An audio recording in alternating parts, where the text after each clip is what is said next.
Al-Fatihah sampai dengan An-Nas itu semua berisi kebutuhan kita. Saya baca cepat ya. Tapi nggak usah ditulis. Saya ulangi, tidak usah ditulis ya. Saya bacakan saja.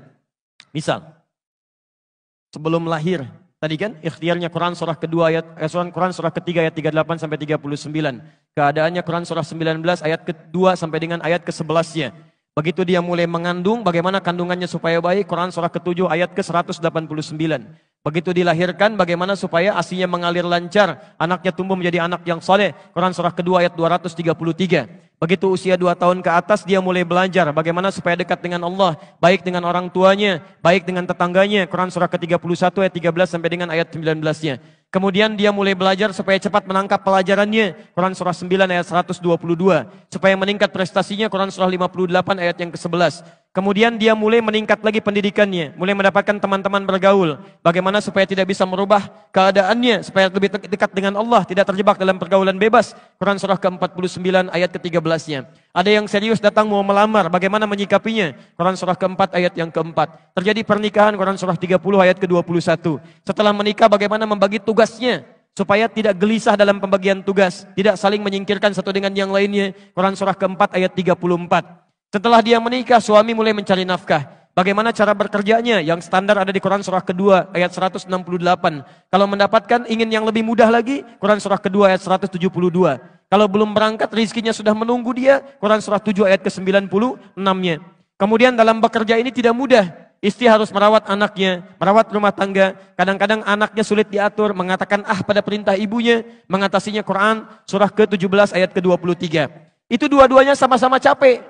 Jangan dikira yang pergi ke kantor saja. Ibu pun merawat anak juga kadang-kadang ada rasa lelah. Bagaimana mengatasinya? Kalau lelah-lelah sedikit, itu ada di Quran surah ke-26 ayat ke-80. Kalau sudah mulai menjadi penyakit, bahkan kata dokter nggak ada obatnya, bagi Allah nggak ada yang mustahil. Quran surah ke-21 ayat 83 sampai dengan 84. Kadang-kadang Anda yang bekerja, ada orang yang tidak suka dengan Anda. Ada yang usil, ingin menyingkirkan Anda, menyungkurkan Anda. Ada perlindungan dari Allah di Quran surah ke-17 ayat 79 sampai dengan 81. Kalau ada yang membuat diri Anda tersesat, sampai mengatakan, ya Allah kenapa dia begini ya Allah, apa enggak ada solusinya? Selalu ada. Amalkan di Quran surah ke-21 ayat 87 sampai dengan ayat ke-88-nya. Sampai Anda beraktivitas lagi, mendapatkan kesenangan hidup, harta mulai melimpah, Masya Allah, rumah semakin luas, syukuri itu semua dengan mengamalkan tuntunan di Quran surah ke-14 ayat yang ke-7-nya.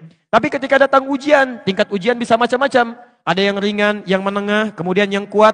Pelajari itu supaya siap menghadapinya. Di Quran surah kedua ayat 214.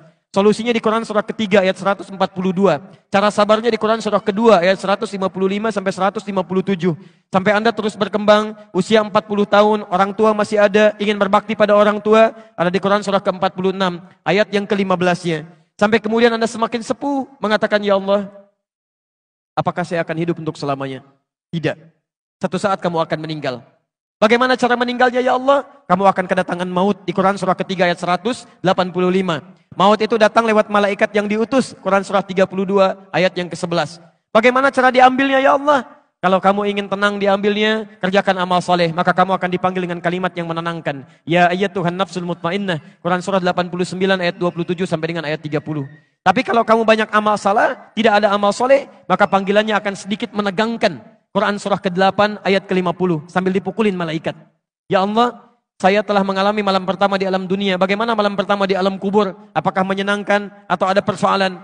Kalau ingin senang, Quran surah ke-3 ayat 169 sampai 172. Kalau kamu ingin sedikit menegangkan sambil ditampakkan neraka jahanam dari mulai pagi sampai dengan sore, boleh. Ada di Quran surah ke-40 ayat 46 sampai dengan 47-nya. Ya Allah, bagaimana suasana hisab? Apakah menyenangkan atau tidak? Kalau kamu ingin masuk surga tanpa hisab, langsung masuk, mendapatkan berita gembira surga, ada amalannya di Quran surah kedua ayat 25. Tapi kalau kamu misalnya banyak amal salahnya, mengabaikan perintah Allah, bahkan kamu bisa masuk neraka tanpa hisab. Ada di Quran surah ke-18 ayat 100 sampai dengan 101-nya. Ya Allah, bagaimana suasana surga nanti ya Allah? Ayo kerjakan amal soleh. Ada surga bersama Rasulullah tingkat yang paling tinggi. Amalan di Quran surah ketiga ayat 31. Quran surah 59 ayat yang ke-7. Quran surah 33 ayat 21. Ada surga yang di taman surga yang memberikan langsung Allah. Bisa melihat Allah tanpa hijab. Quran surah 75 ayat 22 sampai dengan ayat 23. Ada amalannya di Quran surah ke-51 ayat 15 sampai dengan ayat 23. Ada surga seluas langit dan bumi. Kemanapun kamu berada.